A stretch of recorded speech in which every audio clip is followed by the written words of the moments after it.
Hoy nos acompaña el asambleísta independiente Fernando González para tratar algunos temas que ha estado discutiendo la Asamblea. Bienvenido y muchas gracias por estar con nosotros. Lo primero, el Ejecutivo presentó un proyecto de ley para regular los créditos de viviendas y lo que busca es eliminar este sistema de hipotecas abiertas hasta $146,000, es decir, en caso de no pagar o de no poder pagar, le embargan a usted su casa y con eso ya se extingue la deuda. Pero usted ha dicho, asambleísta, que esta propuesta más bien, en lugar de ser humanista, lo que trata es de conseguir votos. ¿Por qué afirma eso? Bienvenido. Buenos días, Steffi, buenos días del Ecuador y buenos días de Tungurahua, mi provincia. Esta es una ley, creo, importante. Y es muy importante porque en España y en Estados Unidos se ha dado una burbuja inmobiliaria que ha perjudicado a miles de familias, entre ellos miles de ecuatorianos. Han perdido su propiedad y encima de eso quedan endeudados. Entonces creo que es una propuesta importante, pero este es un gobierno que tiene una fijación por los impuestos. Este es un gobierno que no solamente se va al campo humanista, sino que quiere sacar provecho de esta ley para subir los impuestos. ¿Por qué? ¿Cómo? ¿Por qué? En la ley propuesta, en el artículo 2, dice: la Junta Bancaria o cualquier otro ente de regulación en el ámbito de sus competencias deberán regular y prohibir cualquier forma de elusión de estas normas. Entonces, Steffi, vea usted de que la Junta Bancaria no solamente que va a poder regular, sino que ya lo quiso hacer y se retractaron momentáneamente porque ya tienen el estudio que dice lo siguiente. Explicó que la nueva resolución que tomará la Junta Bancaria la próxima semana, que ha sido debatida desde hace 15 días, obligará a los municipios del país a ser más responsables sobre sus catastros. Los bancos serán más responsables al tener un peritaje de avalúo de un bien consciente. Para que se entienda, es que la Junta Bancaria obligaría a los bancos a que otorguen los créditos, pero sobre el valor del avalúo del bien. ¿Por qué usted no está de acuerdo en eso? A ver, Steffi, porque van a obligar a que los bancos solamente presten sobre el avalúo catastral, es decir, una vivienda que cuesta comercialmente $100,000, pero que el catastro está en $70,000, el banco le va a decir no le puedo prestar porque la regulación de la Junta Bancaria dice que sea solamente sobre el avalúo catastral. Entonces, van a obligarle al ciudadano, Steffi, a que vaya al municipio y diga, por favor, súbame el avalúo catastral, el avalúo predial. Y eso es el origen de una bomba inmobiliaria. Para explicar, los impuestos se basan según a ese avalúo. De ahí que usted dice que sería una intención por el lado más bien impositivo. Ahora, sobre los créditos en sí, es un riesgo, digamos, cuando un banco concede un préstamo o un crédito hipotecario, es un riesgo que tiene que asumir quien presta y también el deudor.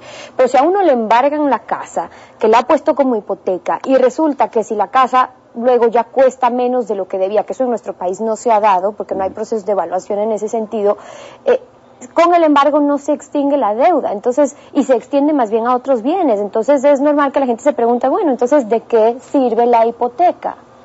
Claro, Steffi, en el fondo la ley es importante, es buena, porque va a proteger a los ecuatorianos de ciertos abusos.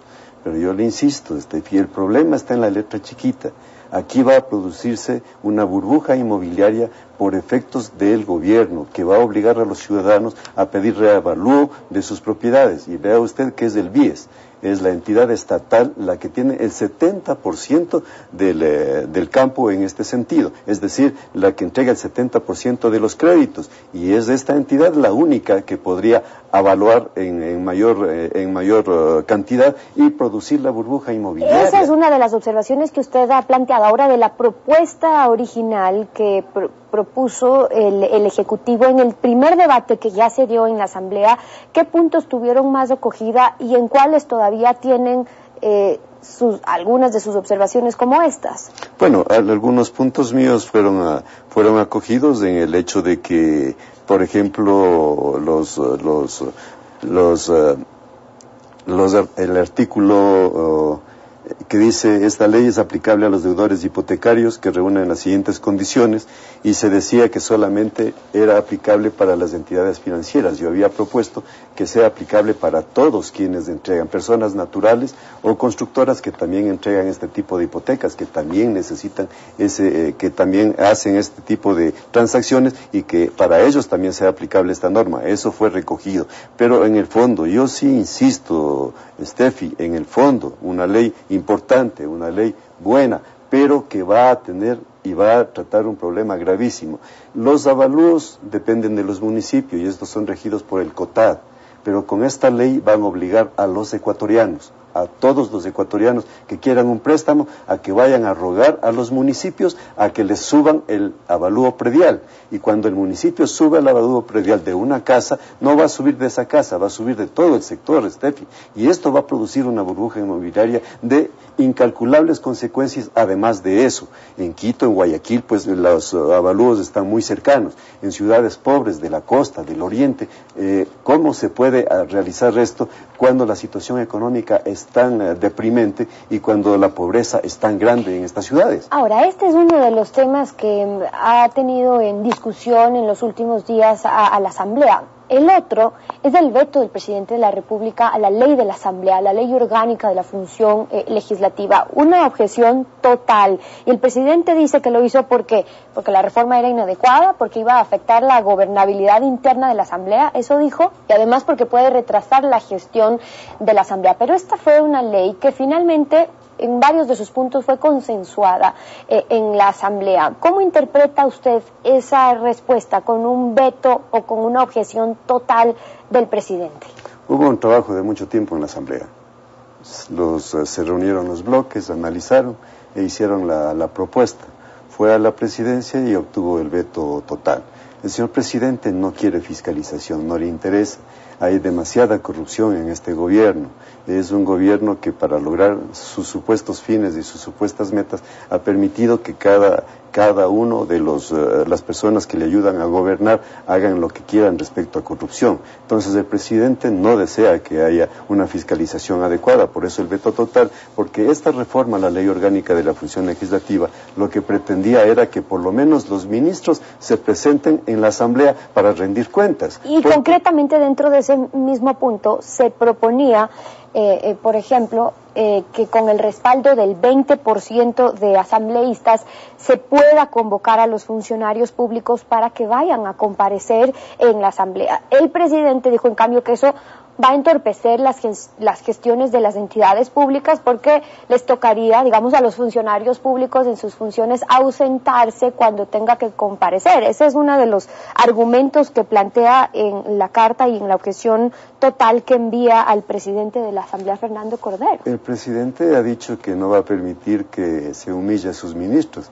Y lo que yo digo, claro, el único que tiene derecho a humillarles todos los días es el presidente, porque les humilla todos los días a sus ministros, jalándole las orejas públicamente. Pero esto tiene que ver, Steffi, con un sistema democrático en el que pretendemos que siga el país. Y este veto total, más las cartas que ha enviado a la Asamblea, lo único que pretenden por parte del señor presidente Rafael Correa Delgado es decirle al país: aquí yo soy el Rey Sol.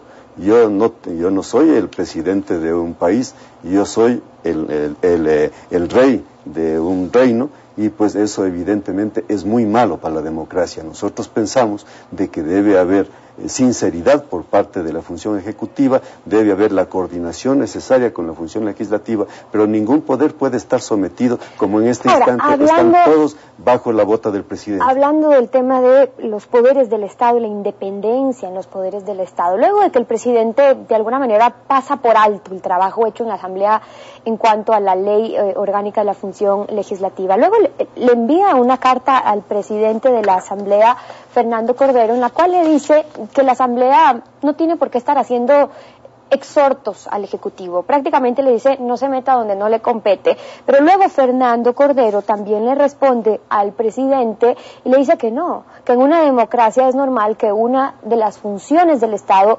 exhorte a la otra y que eso no es una intromisión. Esas diferencias entre ambas autoridades, a su juicio, ¿a qué responde? Primero que la Asamblea tiene todo el derecho a hacer los exhortos que quiera, porque es una función independiente y representamos a la gente y somos interlocutores entre la gente y el poder. Hay cosas que el presidente no sabe y la Asamblea puede lanzar un exhorto, pero la carta que manda el presidente simplemente tiene el sentido de decirle a Fernando Cordero: mira, Fernando Cordero, yo soy aquí el único que manda, y no como presidente, sino como Rey Sol. Tú ya no vas a ser candidato en las próximas elecciones como asambleísta nacional, tienes que irte a tu provincia, Patiño va a ser el nuevo candidato y pues tú te callas y todos los demás también. Quiere dejarlo a la asamblea y a sus asambleístas en muy mal predicamento, porque ninguno va a ser tomado en cuenta para las nuevas elecciones. A pesar de que agachan la cabeza, a pesar de que le saludan con vehemencia, ninguno de ellos va a ser tomado en cuenta, y entonces la carta lo único que dice en sí, en el fondo, es: yo mando aquí, yo soy el que tomo las decisiones, aquí no hay movimiento país, eso es una entelequia, aquí existe Rafael Correa Delgado que toma todas las decisiones sobre este país. Y esa es la postura del asambleísta Fernando González, acompañándonos esta mañana en Contacto Directo. Muchas gracias por haber estado con nosotros.